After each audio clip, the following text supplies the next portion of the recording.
Dirita mag-isgot sa Westminster Confession of Faith, chapter 8. O kini nga chapter, iuluhan nga of Christ, the mediator.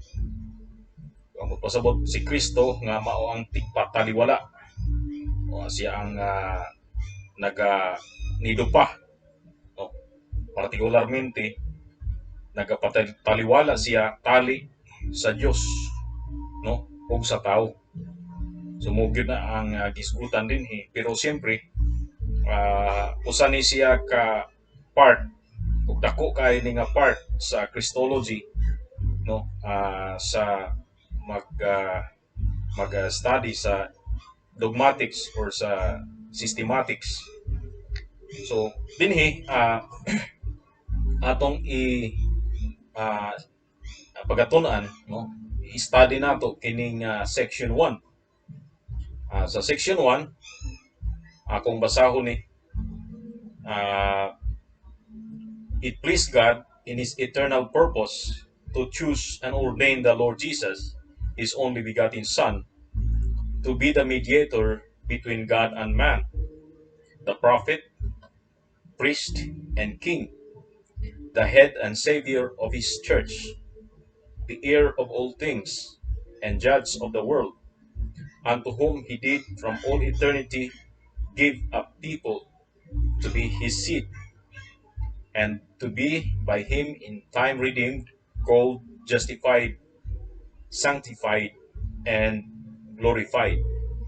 So kini nga lecture karon sumpay ni siya sa covenant, no? Sa covenant of redemption.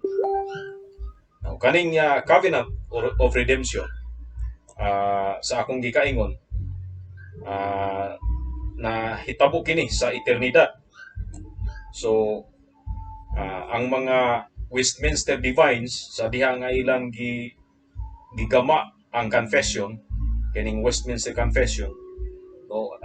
Ipaagi nila kini sa committee, na dunay committee ba nga gi-create kada subject. Ang kana nga committee ba maoy mohimo og biblical defense niya nga subject, o ila kining itagik ilang ibalay ang maong subject, o niya human ni ana pag kahuman sa maong pagbalay ni ana mahuman nila ila ning iduso dito sa asembleya o debatihan kini sa tanan nga mga pastors o mga ministers nga naa dito sa asembleya.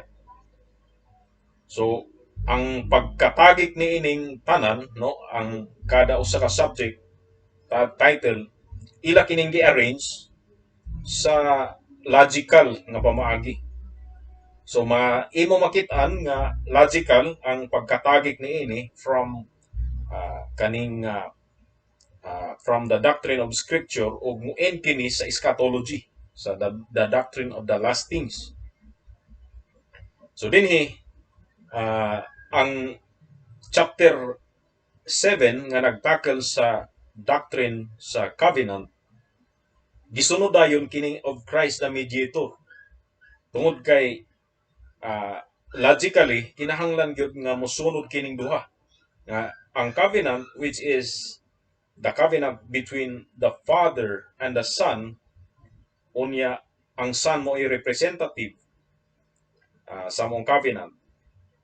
Kinahanglan mag-una na siya nga doctrine, and then pagkatapos ni ana ang doctrine of Christ's appointment of the Father, ingon nga maoy mangluluwas sa iyang katawhan, ug maoy mediator tali sa amahan, which is mao karon ang nasal-an sa mga tao, maoy aggrieved party, ug ang mga tao nga mao ang guilty party.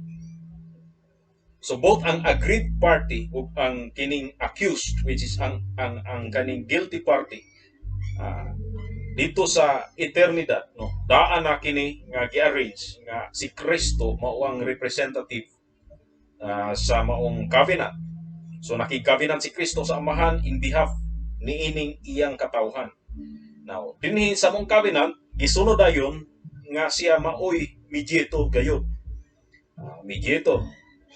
So sa eternidad, i-arrange na kining mga rules ni Jesus Christ.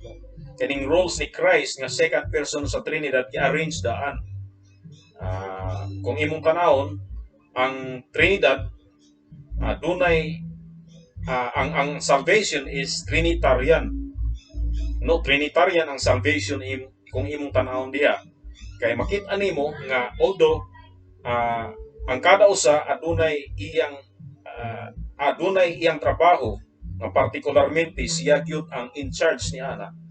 And yet the whole Trinity ang usa ka Dios nga triune persons pamuhat alang sa alang niining kadibutana, alang sa mga pinili nga katawhan. So kung imong tanawon dinhi ang pagkaistorya, pagkatagik niining section 1 Trinitarian, which is kani tuwa sa eternidad nahimutang or dito nagsugod sa eternidad ang maong buluhaton. Ug kani nga buluhaton mato diri it please God, meaning God, diri ang default nga meaning sa word nga God is the Father. It pleased God in His eternal purpose to choose and ordain the Lord Jesus.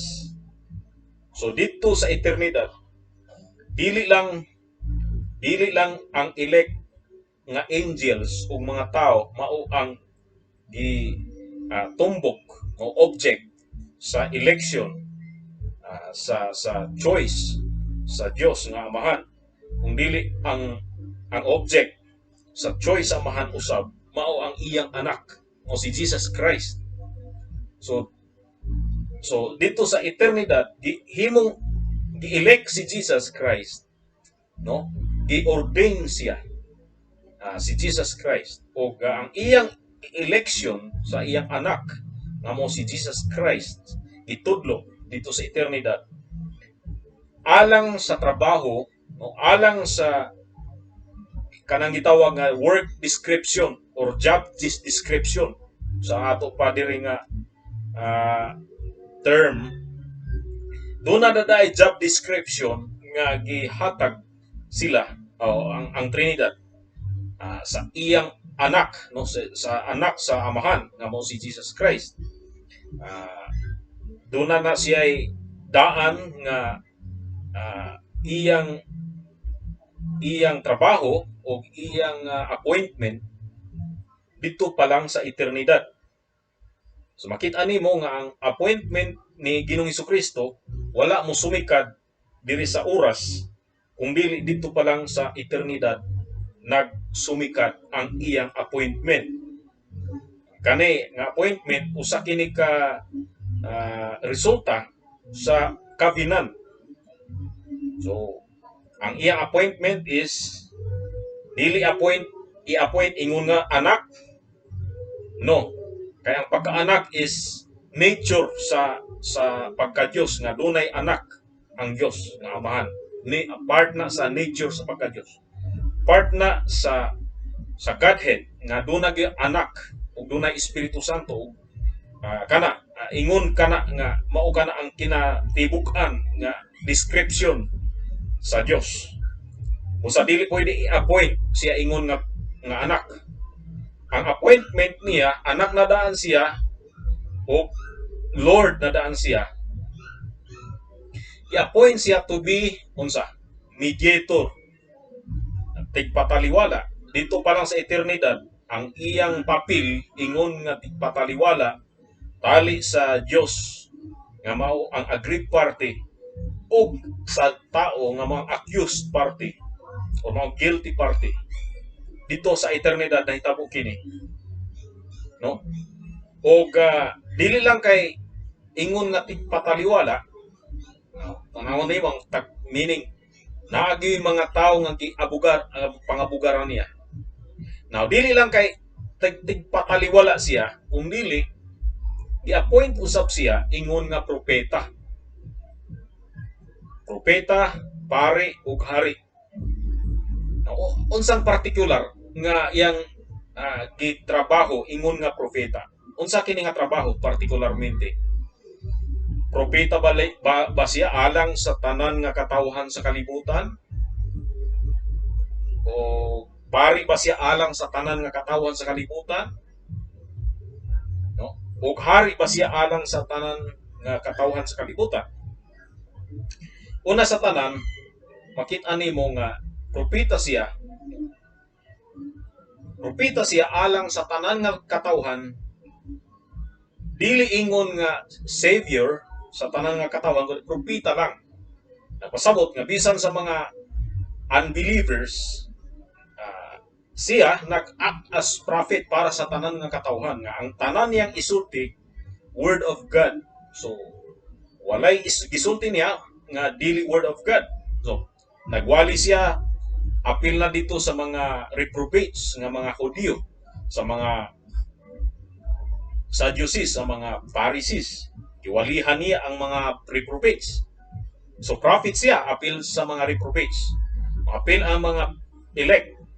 So although prophet siya, apil ang mga reprobates, ang igo lamang yun nga ang isang pagsulti apan makita nimo nga musulti siya pinaagi sa sambingay, sa parable, aron nga ang mga reprobates dili makasabot, aron dili mga luwas ang mga reprobates. So that's why musulti siya sa parabolic nga sinultian, no, sa symbolikal nga lingwahe, aron nga ang mga dili elect dili sila makonvert. So mo na ang pagka-prophet niya. So ang pagka-prophet wala nagpasabot nga kung prophet ka so sa kakatawhan nga ang imong role gyud is i-save ang mong katawhan. Prophet ka in a sense nga ang prophet siya in a sense nga ang word nga iyang gisulti bisan sa mga reprobates. Word of God ni siya para kanilang tanan. O kini mo effect lamang dito sa mga elect. Kana ang pagka-propeta ni Jesus Christ. Now, about sa pagka-priest ni Jesus Christ. Ang pagka-priest niya, siyempre, ang pagka-priest niya, makita nimo nga dinhi na, makita nimo nga ang iyang pagka-priest dili na para sa tanan nga katawhan. Okay, so dili na para sa tanan nga katawhan sa kalibutan. Ang iyang pagka-priest, pagka-pari niya alang lang gayud sa mga tao nga iyang luwason. Makita nimo nga dunay overlap sa iyang offices, prophet ug pagka-priest, pero dunay gyud particular nga grupo sa mga tao nga diin iyang ministeryohan niya ingon nga prophet o giministeryohan niya ingon nga priest. Now ang mga pari sa daan nga tugon, makita nimo nga ang ilang pagministeryo dili alang sa tanan nga mga tao. Ang mga pari sa Old Testament, na pari sila alang lang sa mga anak ni Israel. So alang sa mga Hudyo or alang sa church sa Old Testament. Wala sila mapari alang sa mga hintil, no? Dunay mga pari ang mga hintil, o mga false priests sila. That's why doon na po yung mga prophets ang mga Gentiles, mga false prophets sila. So same sa mga pari sa Old Testament, doon na sila doon ay mga pari ang mga hidden ug ang mga Gentiles, ug ang ilang mga pari sa mga Gentiles, mga false ng mga pari, ug ang ilang rituals, ang ilang ceremonies, mga wala gyud sulti o isugo sa Dios ng mga ceremonies. Now ang pari nga tinuod nga mga Aaronic priest sa Old Testament, makita nimo nga ang ilang trabaho giministeryohan kadtong mga ang iglesia lamang, mga anak sa Israel. Dili apil ang mga Gentiles.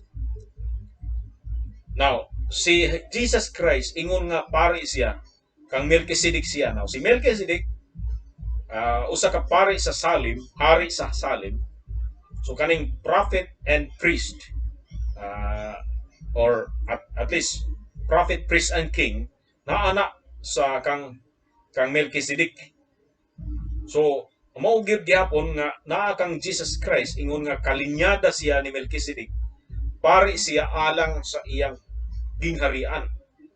So ingon nga pari sa iyang gingharian, wala i-appeal niya pag ministeryo ang mga ang outside sa iyang templo.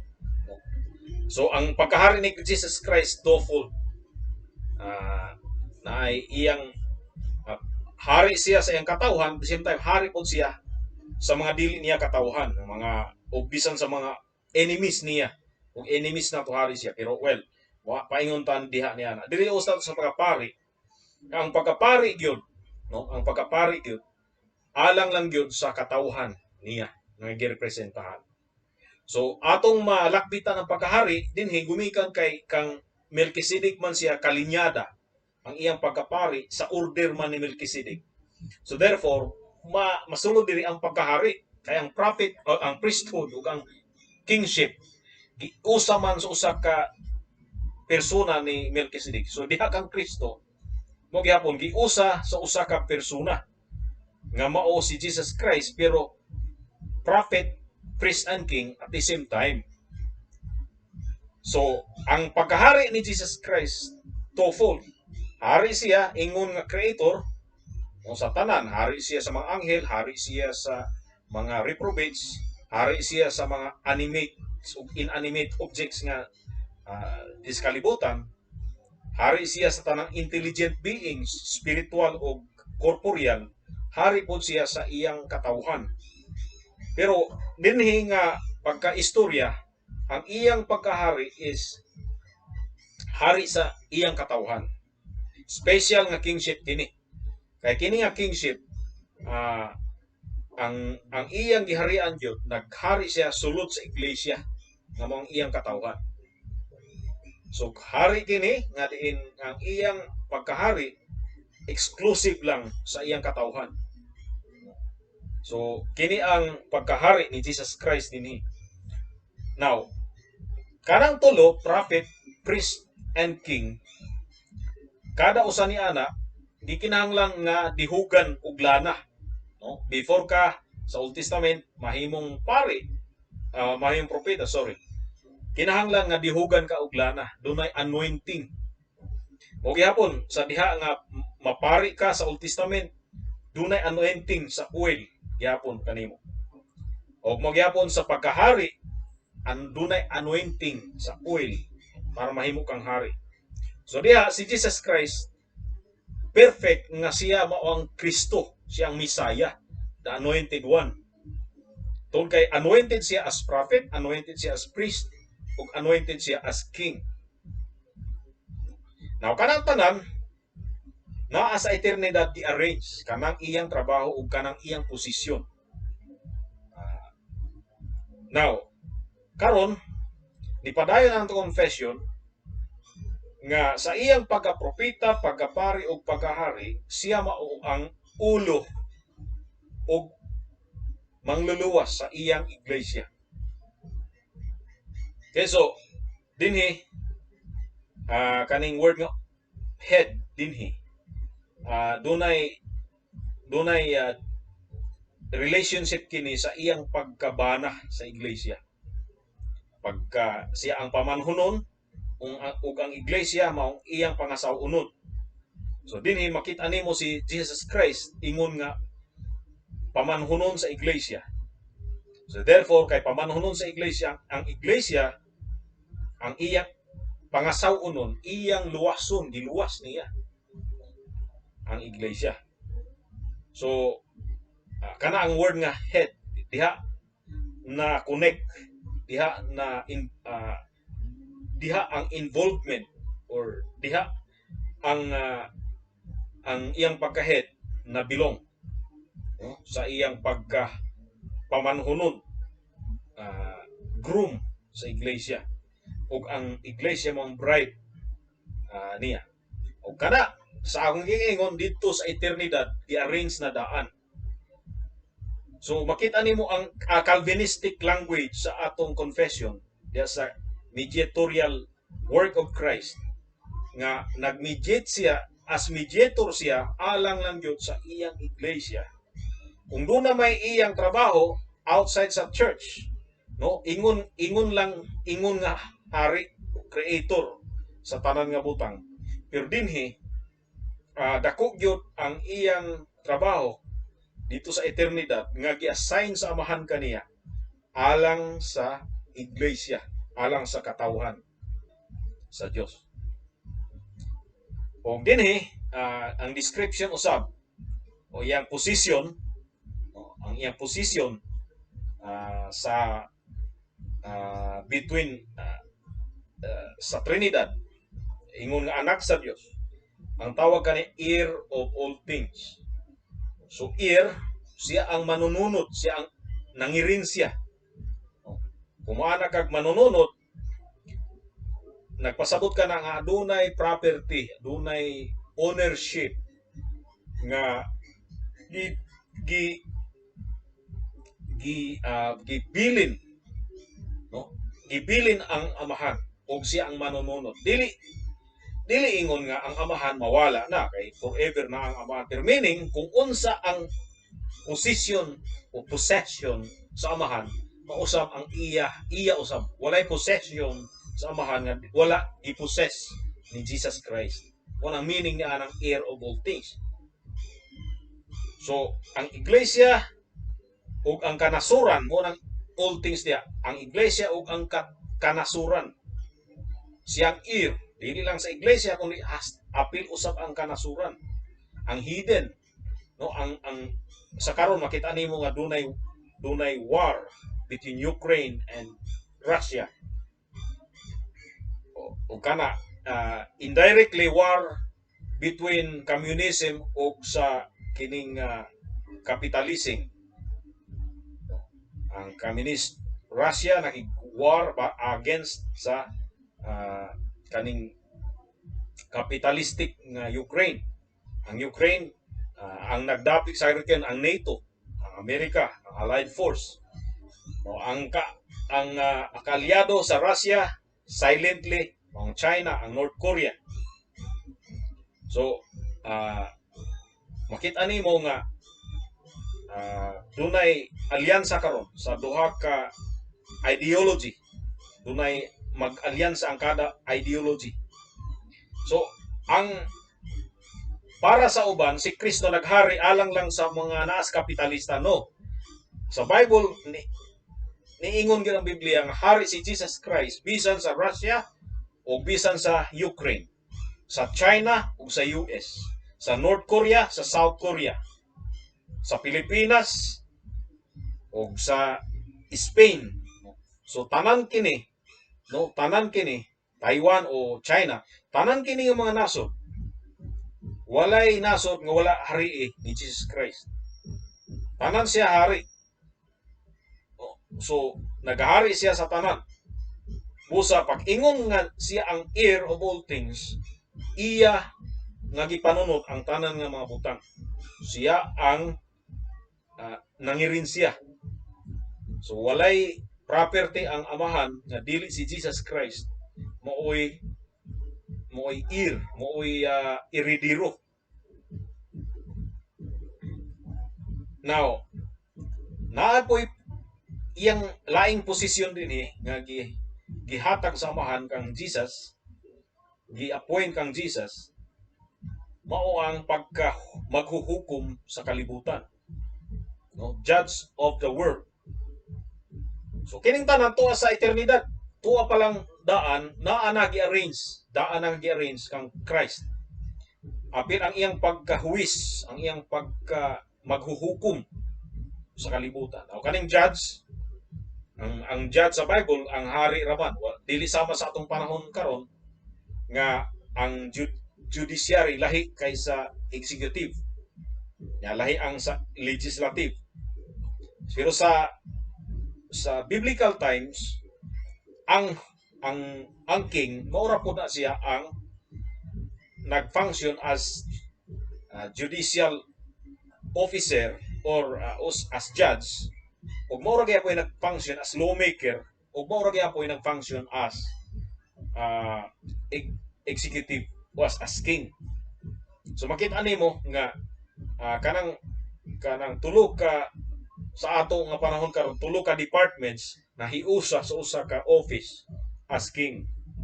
Now judge siya sa kalibutan, meaning king siya sa kalibutan, hari siya o judge siya. Judge siya gumikan kay siya ang maghatag og balaod ug siya ang mag-interpret sa balaod ug siya pod ang pagpahamtang ug impose, mag-enforce sa balaod. Siya ang tanan, subusa ang tawag kaniya judge of the world. Ang pasabot na ini nga walay mga lugar dinhi sa kalibutan nga muhimo og kansang katawhan muhimo og sala unya kanang wala sila'y pananagutan. Kanang gitawag na siya nga kining wala sila'y responsibilidad, wala sila'y i-answer sa ilang mga wrong nga gibuhat. Ang tanan gyud, no, tanan niini nga kalibutan, mga tubang gyud sila sa hukom kang Jesus Christ. Sumunod siya ang role ni Christ sa eternidad palang nahibaw-an na og daan na nga gi-assign sa Dios kaniya kini nga mga roles o kini nga mga titles o kini nga mga positions. Daan na nga gi-assign sa eternidad pa lang. Now, ang tuhom, meaning kang Kristo, ang God, ang Diyos, did from all eternity give a people. So, God the Father, sa ang word nga God, ang default meaning ni ana is God the Father, nihatag na daan niya kang Kristo ang iyang katawhan sa eternidad palang daan. So, doon na mga katawhan nga gihatag kang Kristo sa eternidad palang daan. Unya, ang tawag ni ana nga katawhan iyang mga kaliwat, no? Or binhi ni Jesus Christ. Ini nga seed kanang kaliwat, binhi. So si Kristo ang iyang trabaho gyud from eternity hangtod sa oras. Daan na well defined, daan na nga elaborate na daan o daan na nga iyang gipanumpaan diya sa covenant of redemption dito sa amahan nga iyag yung tumanon. O that's why gikinahanglan nga ang mediator gikinahanglan nga duha ang iyang natures. God siya and at the same time man. Kay ngano ang iyang representahan mo ang Dios, makigatubang siya sa Dios, which is dili na kaya sa angel o dili kaya na sa mortal nga tao. At the same time mga tubang po siya sa tao. O dili na kaya, di kayahon sa tao kung Dios mo mga tubang. So kinahanglan mga tubang mahimo pong tao. Aron nga kayahon sa mga tao ang maong mediator. So gikinang duha ang nature niya. So that's why ato nang elaborate sa second section, sa next section, ang dual nature ni Jesus Christ. Now, so mahimo siyang seed, ang katawhan mahimong seed ni Jesucristo. Aron nga ang katawhan dunay ilang matawag nga amahan. Si Jesus Christ ang tawag sa Isaiah 9:6, everlasting Father. Father siya sa mga tao. Ang fatherhood sa amahan, fatherhood lang para sa bugtong nga anak. Mo ang fatherhood niya. Pero ang kang fatherhood ni Christ is fatherhood, spiritual father para sa iyang mga piniling katawhan nga maoy iyang girepresentahan. So seed niya kitang iyang binhi.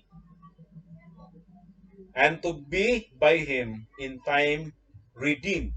So daan na nga sa oras iyang lukaton, redemption, iyang lukaton with a price, ug ang ang price niya na dili silver nor gold, kung dili precious blood niya.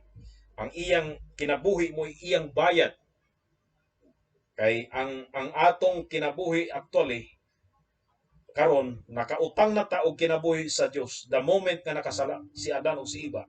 Kinabuhi ang angay na nato ibayad.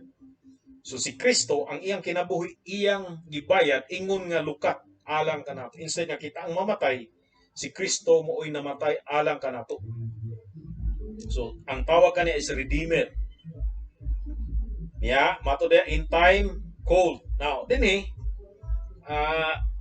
kining pagtawag gipaangkon kang Jesus Christ, pero ang description gyud, job description sa pagtawag na iya sa Espiritu Santo. Kaning pagtawag na ana sa atong mahisgutan na nato sa unya no sa systematics nga diya sa pagtawag dunay duha ka klase sa pagtawag sa Espiritu Santo.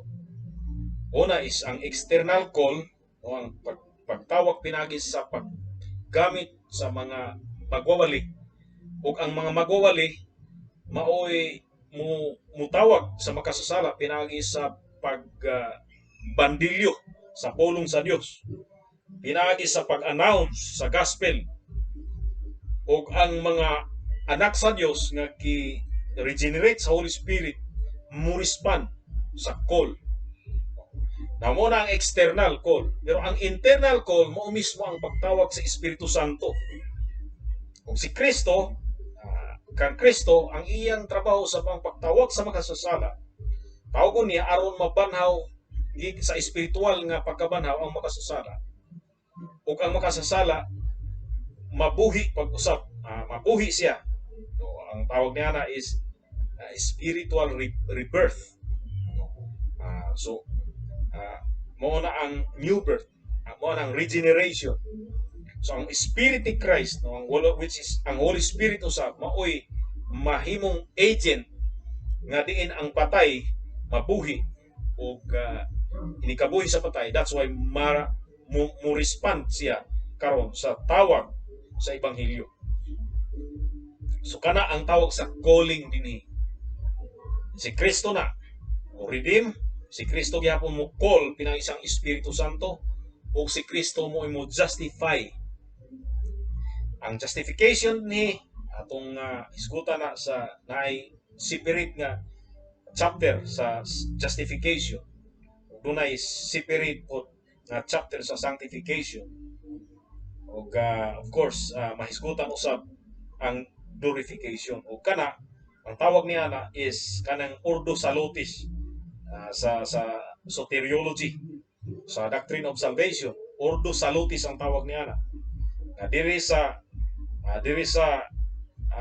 oras ang iyang elect, iyang i-call, then iyang i-justify, iyang i-sanctify, o iyang i-glorify. Ang tawag niya na is ordo salutis. So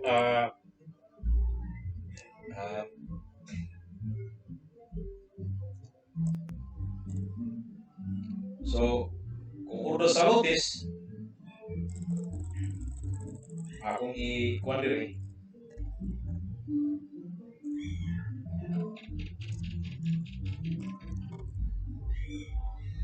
The order of salvation. So, makita na sa Romans 8:29 and 30 kana nga order of salvation. Sa iyang gi-predestine na daan, then katong gi-predestine niya sa time, iyang i-call, iyang i-justify, iyang i-sanctify, o iyang i-glorify. In fact, sa ato, murag future, pero dire ang pagkasulat past tense, kay daan na sa eternidad nga gisiguro na sa Dios ang calling, ang justification, ang sanctification, ug ang glorification sa iyang mga pinili. That's why ang pagkasulat niya, ang verb na gigamit is past tense, past participle in fact. So nabay mga question nato.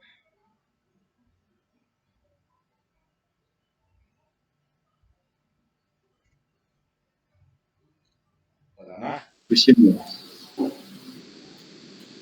Wala raman siya nga ipasal. Okay. So, manita karon sa mga verses para tumatagan o pagtagan ang mga verses.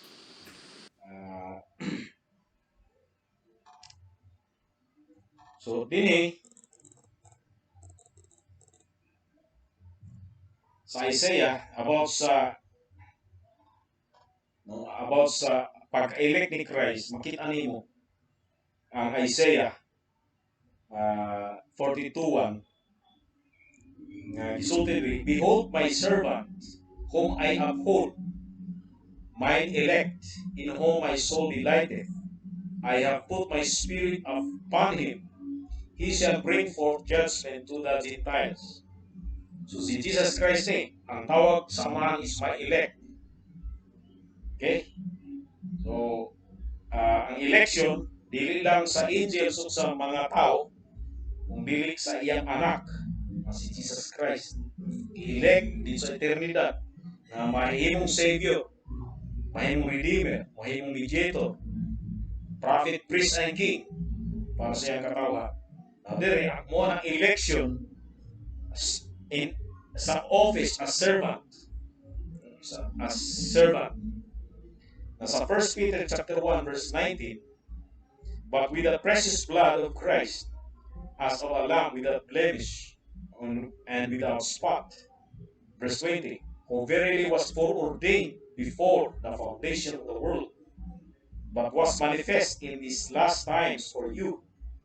Now, ang foreordination ng Christ, dili ingon nga ang Ama nag-foreordain sa sa pamaagi sa pag-elect niya sa ato, wala ta dito. Dahatang elect dito, gi-foreordain si Christ, atubang sila o ang iyang anak, gi-appoint yun sa naong ug naong, sa eternidad ang iyang anak. Unlike sa iya pag-elect sa ato, wala ta dito. Si Christ elect naong ug naong, no, atubang yun sila sa covenant of redemption, nga naagyoy pact between the Father and the Son.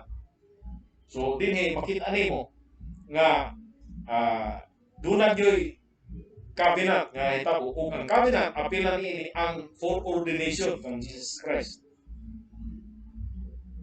Sa John 3:16 uni ang ginakod, "For God so loved the world that he gave his only begotten Son, that whosoever believeth in him should not perish, but have everlasting life." Now, sa Greek, wala kining whosoever.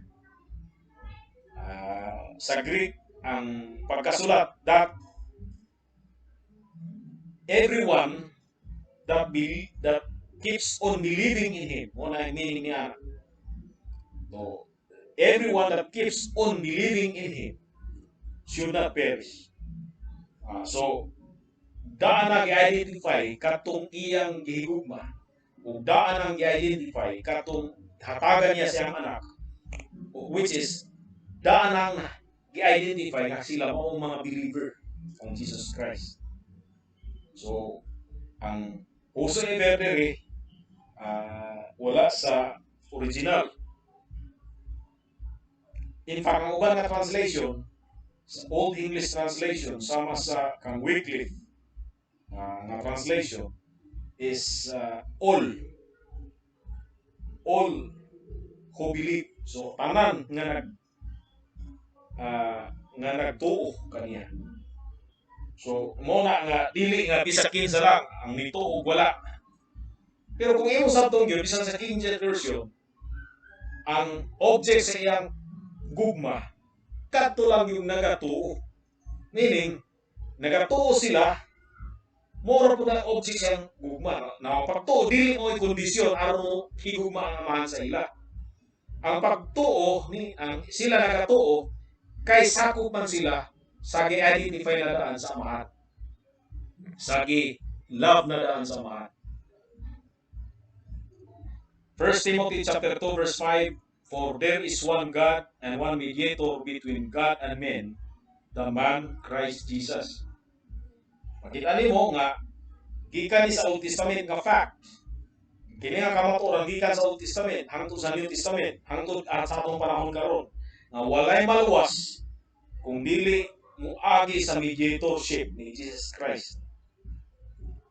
So, walay lain nga makapatunga no tali sa tao ug sa Dios kung dili si Hesukristo lang.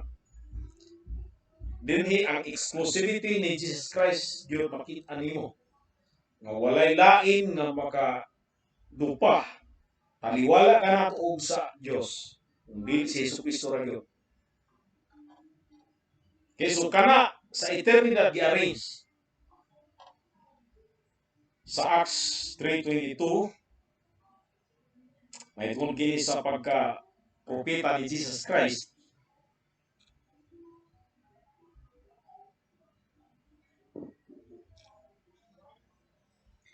Acts 3:22, for Moses truly said unto the fathers, a prophet shall the Lord your God raise up unto you of your brethren, like unto me. Him shall ye hear in all things whatsoever he shall say unto you. Kini nga language, mo gihapon ang language nga gisulti ni Mary sa mga servants nga mo'y mura po isugo ni Jesus Christ nga nag-ingon si Christ nga punan niyo tubig ang mga tadyaw aron so gi mo tong himuon niya nga wine nga isa sa isulti niya kaninyo buhatan ninyo. Now dinhi ang tawag ni Moses diri a prophet. So si Jesus Christ ni that time si Moses lang ang prophet. Pero dinhi makita nimo nga si Christ ang tawag ni Moses kang Christ is a prophet. So daan na nga gi-anticipate ni Moses nga dunay propeta nga i-raise up ang Ginoo diha sa iglesia sa Old Testament. Ug of course ato nang nasayra na si Christ sa panahon ni Christ na bilong pa ang iyang new earthly ministry ni Christ sa Old Testament Church. Okay, so naa siya sa transition ang kang Christ nga ministry between Old Testament ug sa New Testament. Atong nasayran nga ang kabin ang New Testament nagsugod properly sa panahon sa Lord's Supper. So ang prophet nga gitagna si Moses daan na niyang sulti nga prophet alang sa Old Testament ng mga katawhan. Now, ang description po is like unto me, meaning si samag yun kang Moses. In fact, di sa Book of Hebrews, mas dako pa, siyempre, si Jesus Christ kay kang Moses o kay kang Aaron. So, like unto me, meaning sama sa kang Moses, ingon nga lawgiver, ang prophet nga i-raise up ang Ginoo, mahimong lawgiver. Siya mahimong otoridad o tanan nga isulti niya kaninyo otoritative o angay siya nga paminawan. Nga ang sulti na ni Moses because si Christ daan na nga gitudlo sa mga ingon nga propeta. Hebrews chapter 5 verse 5. So also Christ glorified not himself to be made an high priest, but he that said unto him, Thou art my son, today have I begotten thee. As he saith also in another place, Thou art a priest forever after the order of Melchizedek. So, may tungod ni siya sa priesthood ni Christ. Sa Book of Hebrews, gisulti yun nga si Kristo ang pari na dili sa order ni Aaron, kung dili sa order ni Melchizedek. Why? Tungod kay si Melchizedek, walay nahibalo sa iyang generation, sa iyang genealogy.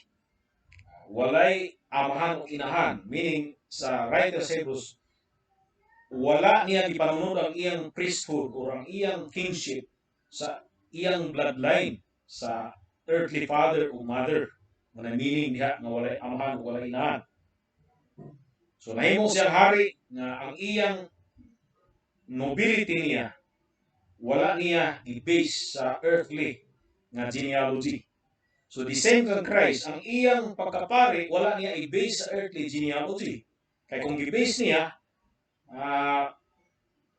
dili siya mahimong pare kay kalinyada man siya ni Judah sa iyang genealogy. Ang Judah man siya, although na si Mary kalinyada po ni Levi.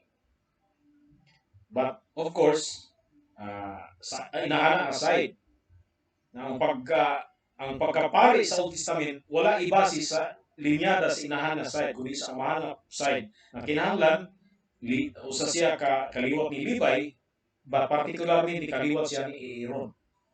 Na kang Melchizedek wala siya napanunod nga nobility gikan sa iyang earthly father o mother. Nahimo siya nga king, nahimo siyang priest of the Most High, pinagi sa pagbuot ra gyud sa Dios. Kung ang order diha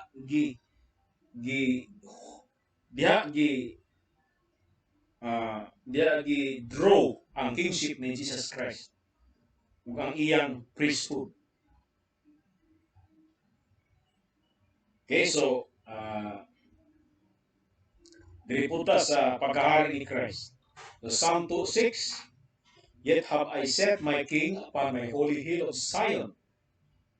Kanang particular nga psalm or song, makita nimo nga si Jesus Christ is king. Ug asa nahimutan ang iyang throne naa sa hill sa Zion, meaning naa sa iglesia. O kung imong tanaw ng santo, makita nimo nga nakaptid na diha ang mga hari sa tanan nga kayutaan, sa tanan nga mga gingharian. Ug ang mga kanakaptid naa sila sa ilang gapos. Gigapos na sa kadina. Unya ang mga hari nga ginapos sa kadina, no, na captive na ni Christ, nagplano sila unsaon nila nga mahubad nila ang kadina o makawala sila gikan sa kapos sa kadina. O mo rebelde sila once more kang Jesus Christ. Muna ilang plano. So nag-conspire sila aron nga mo rebelde kang Christ, pero diya sa santo daan sila nga gimanduan sa amahan to kiss the son. Ang kiss diha meaning sa iyang singsing ingon nga hari, i-kiss nila ang singsing as a sign of fealty, as a sign of submission sa kingship ni Christ. So muna nga di-quote kini sa Westminster Divines kini nga verse para patunayan nga indeed si Christ king siya. Now sa Lucas 1:33, and he shall reign over the house of Jacob forever, and of his kingdom there shall be no end. See? So unlike sa mga hari sa Old Testament na dunay end kay mga matay man ang hari niya, pagkapatay ang ilang mga anak may mupuli sa ila.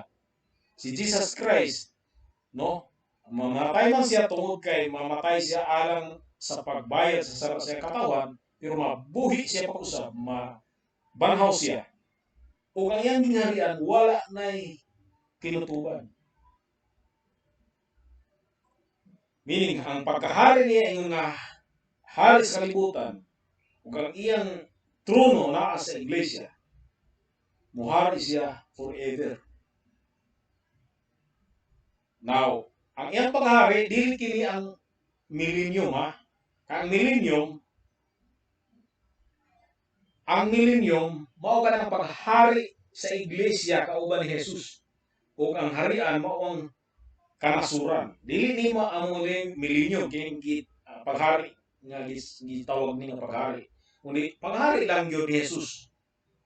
Asa siya naghari sa kalibutan ug ang iyang trono naa sa iglesia. Na mahitungod kang Hesukristo ingon nga head o ulo, husband, makita na sa Episo 5:23. For the husband is the head of the wife, even as Christ is the head of the church, and he is the savior of the body. O ingon nga siya ang nangirensya o siya ang iridiro sa tanang butang, naa sa Hebrews chapter 1 verse 2. Hath in these last days spoken unto us by His Son, whom He hath appointed heir of all things, by whom also He made the worlds.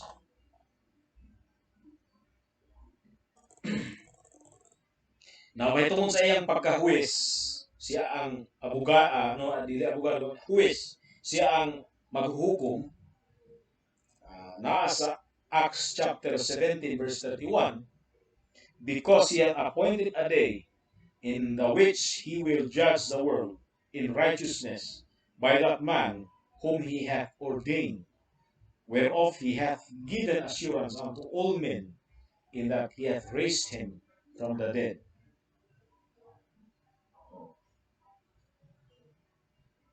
Kung may tungod sa katawhan nga gihatag sa amahan kang Christ sa eternidad parandaan, daanan niya nga gihatag kang Christ among katawhan, makita na nimo sa John 17 verse 6, I have manifested thy name unto the men which thou gavest me out of the world.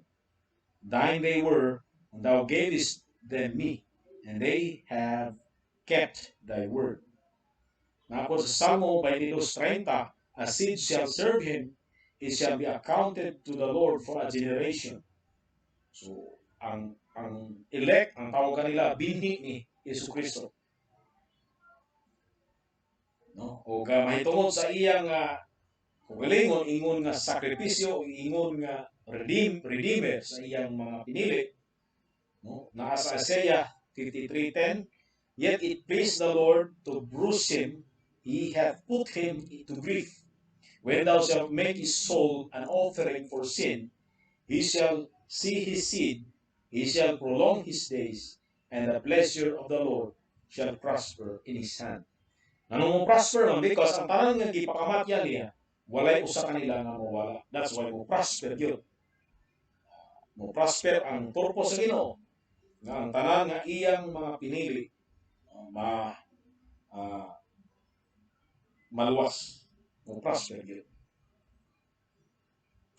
1 Timothy chapter 2 verse 6, who gave himself a ransom for all to be testified in due time. So, kini ang paborito sa mga Armenian, ransom for all. Pero kung imong tanawon, ang all diri nag-refer kini sa iyang gipakamatyan. So, di man tanan gipakamatyan, pero ang tanan nga gipakamatyan, all sila ang tawag diri. To be testified in due time, meaning nga ang iyang gipakamatyan diha sa oras, diri sa oras, diri sa side sa eternidad. Sila tanan mapadayag o mga luwas diri sa side sa eternidad, diri sa time.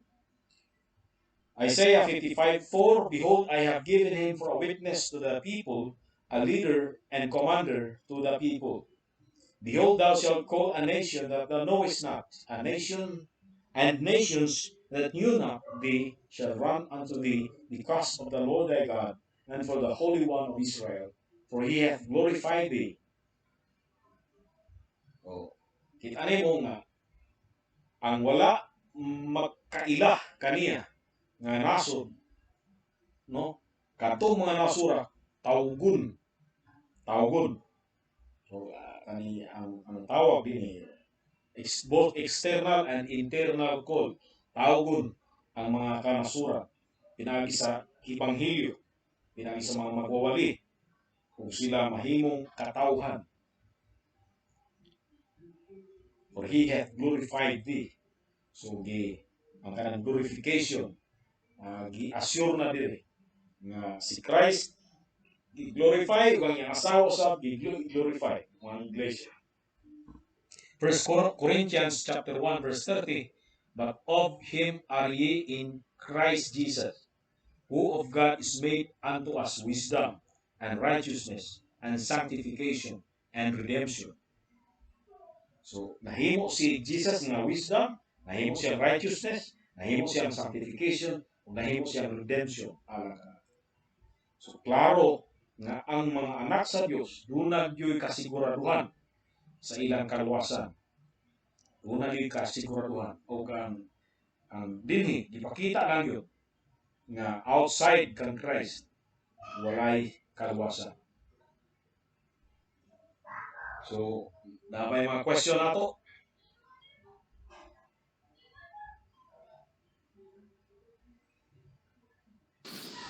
Question mo diya.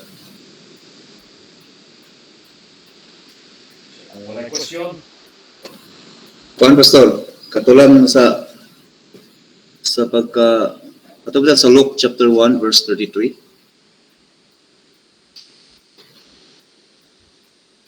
okay. Mahitungod sa yang pagka-priest ba na? Pagka-king. Okay. Kanang and he shall reign He shall reign over over the house of Jacob forever, and of his kingdom there shall be no end. kanang word nga the house of Jacob, pastor, kay gahisgot na siya sa church. Yes. Ang mga dispensationalist, every time nga encounter sila niya na words, house of Jacob, ang ilang yudayon nga nasa unang-una mo ang ethnic Israel. Hmm. Pero unang-una, kung nag-refer na sa ethnic Israel, nga naman nga doon na may end sa political kingdom sa ethnic Israel, sa Israelite kingdom. Tama. So, the fact nga wala end dili na nag-refer sa ethnic Israel, kundi sa church. Which is Old Testament, ang church consist lang sa, of course, ethnic Israel. Pero pag-abot sa New Testament, ni-expand, ni-expand ang iyang scope sa membership. Dili lang kay ethnic Israel, pati ethnic Gentiles. Katong mga Gentiles by ethnicity, mga tribes, pwede na mahimong appeal niya ng iglesia. Okay. Kini pong kuan pastor sa katupitang sa Jeremiah ba to? Isaiah sa ubos.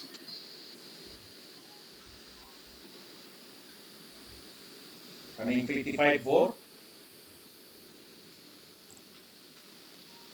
Kato ganing nagani 53:10. 53:10.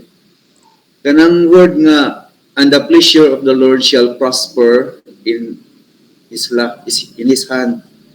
Kanang word nga prosper diya pastor kay dili day na siya ingon nga mao mo gani mga quotation kanunay gud sa mga evangelical. Kanang word nga prosper is murag gahisgot og kanang bitong status sa life. Yes, correct. Muna ilang understanding. Pero ang meaning niya sa prosper, meaning is dili ma-fail. Dili mo fail.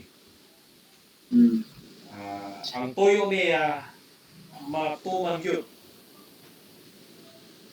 Pero not necessarily nga ang prosperity din not necessarily nga material prosperity. Ang meaning diri nga ang plano sa Ginoo dili ma-failure. So kato sa Jeremiah 29:11 ba na? 11:29 nga kanang I know the plans I have for you, plans to kanang word nga prosper diya is guys gut gyapon ni siya spiritual, no? Dili gyapon siya ado sa kinabuhi. Yes, pati na sa Joshua, mo man ilang mga kibali mga bersikulo nga gusto nila nga i-prove nga ang ang mga Kristohano lagi prosperous materially. Pero meaning sa prosperity diha is may tungod ni siya sa katuyuan sa Dios sa kinabuhi sa Kristohanon nga dili ma-fail ang katuyuan niyang espiritual. Tama.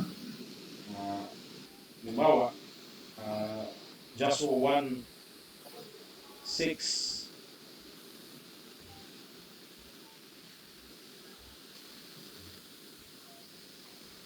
But 1:7. Only be strong and very courageous, that you may observe to do according to all the law which Moses my servant commanded you. Do not turn from it to the right hand or to the left, that you may prosper wherever you go. Kung tanaw nimo ang prosperity dili material kay si Joshua, duwa man mahimo siya pinakadato sa ila tanan. Ang prosperity dili meaning nga ang tuyo sa Dios sa kinabuhi ni Joshua dili mo fail. Spiritual ang katuyuan sa karon.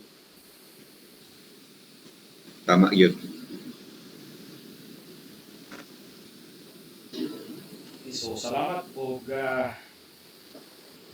daghang salamat.